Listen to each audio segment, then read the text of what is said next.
আমাদের জীবনের অনেক সময় মনে হয় কেন আমার সাথেই খারাপটা হচ্ছে, কেন আমি পিছিয়ে পড়ছি, কেন মানুষ আমাকে বুঝছে না।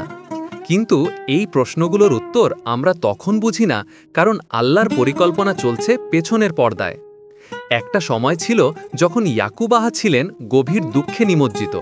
প্রিয় পুত্র ইউসুফ আহাকে হারিয়েছেন, ভাইয়েরা তাকে হিংসা করে কূপে ফেলে দিয়েছে। বছরের পর বছর কেটে যায়, ইয়াকুব আহের চোখ অশ্রুতে অন্ধ হয়ে যায়।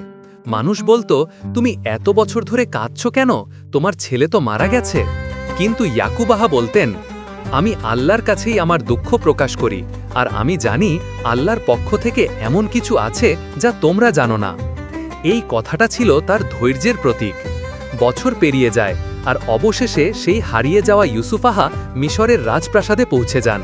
তিনি দাস থেকে রাজকোষের মন্ত্রী হন, আর তার মাধ্যমেই আল্লাহ আবার বাবা ও ছেলেকে মিলিয়ে দেন।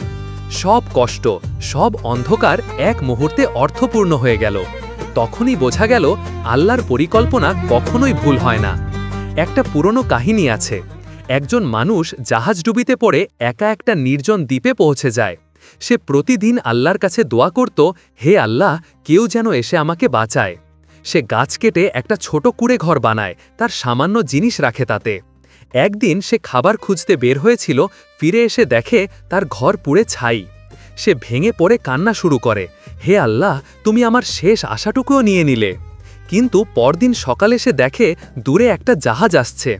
নাবিকরা বলে, আমরা আগুনের ধোঁয়া দেখে এসেছি।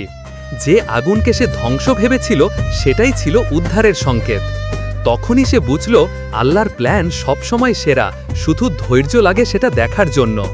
রাসূলুল্লাহ সাল্লাল্লাহু সাল্লামের জীবনে আমরা এই সত্যের সবচেয়ে শক্তিশালী উদাহরণ দেখি। মক্কায় তিনি ছিলেন এতিম, গরিব, কিন্তু সৎ ও সত্যবাদী। মানুষ যখন তার প্রতি বিশ্বাস করল না, তাকে কষ্ট দিল, তাড়িয়ে দিল, তখনও তিনি ধৈর্য ধরলেন। মদিনায় হিজরতের পর তিনি যে সব কষ্ট সহ্য করলেন, বদর, উহুদ, হুদাইবিয়ার চুক্তি, সবই একটার পর একটা পরীক্ষার মতো মনে হচ্ছিল। কিন্তু পরে দেখা গেল প্রতিটি হার আসলে ছিল আল্লাহর প্ল্যানের এক ধাপ এগিয়ে যাওয়া। হুদাইবিয়ার চুক্তি মানুষ ভাবল মুসলমানদের পরাজয়, কিন্তু সেই চুক্তির মাধ্যমেই ইসলাম দ্রুত ছড়িয়ে পড়ল। রাসূলুল্লাহ শান্তি চাইলেন, আল্লাহ দিলেন বিজয়। 2 বছর পরেই ফাতহে মক্কা। এটাই প্রমাণ করে, যা আমরা বিলম্ব ভাবি, আল্লাহ সেটাকে প্রস্তুতি বানিয়ে দেন। আজ আমরা যদি কোনো স্বপ্ন হারাই, চাকরি না পাই, বা কেউ আমাদের ছেড়ে চলে যায়, তখন মনে হয় সব শেষ। কিন্তু হয়তো আল্লাহ বলছেন, এই পথটা তোমার জন্য নয়, আমি তোমাকে আরও ভালো কিছুর জন্য রাখছি।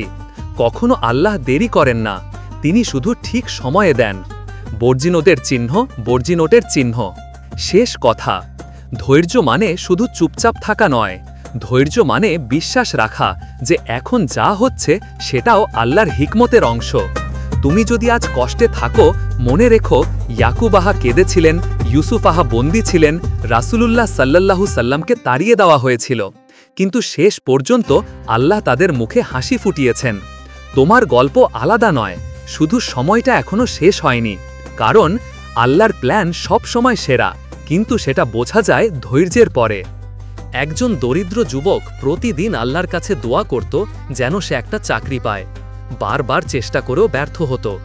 একদিন সে খুব হতাশ হয়ে বলল, হয়তো আমার জন্য কোনো সুযোগই নেই।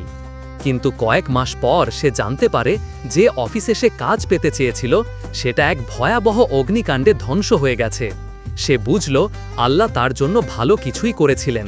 তিনি তাকে বাঁচিয়ে দিয়েছিলেন এমন কিছুর হাত থেকে যা সে তখন দেখতে পায়নি। ধৈর্য মানে তাই, এখন না বুঝলেও বিশ্বাস রাখা যে একদিন বুঝব। একবার এক সাহাবী রাসূলুল্লাহ সাল্লাল্লাহু সাল্লামকে জিজ্ঞেস করলেন, হে আল্লাহর রাসূল, কখন আল্লাহর সাহায্য আসবে? তখন রাসূল বললেন, জেনে রাখো আল্লাহর সাহায্য খুবই নিকটে। সূরা বাকারা আয়াত 214 প্রেক্ষাপটে। সাহাবীরা তীব্র কষ্ট সহ্য করেছেন, কিন্তু শেষ পর্যন্ত তারা বিজয় পেয়েছেন, কারণ তারা কখনো বিশ্বাস হারাননি। তাদের ধৈর্যই তাদের শক্তি ছিল। আমরাও যদি তাদের মতো আল্লাহর সময়সূচির ওপর আস্থা রাখতে পারি, তাহলে জীবনের প্রতিটি বিলম্ব একদিন আশীর্বাদে পরিণত হবে। ভাবো, রাত যতই অন্ধকার হোক, সূর্য তো উঠবেই। কেউ রাতের অন্ধকারে সূর্যকে দোষ দেয় না, বরং অপেক্ষা করে। আল্লাহ ঠিক তেমনই তোমার জীবনে আলো পাঠাচ্ছেন। শুধু তোমাকে এখনো ধৈর্য শিখাচ্ছেন। কষ্টটা হয়তো তোমার প্রস্তুতির অংশ। তুমি যখন প্রস্তুত হবে তখনই আল্লাহ সেই দরজাটা খুলবেন, যেটা তুমি বহু দিন ধরে খুঁজছিলে।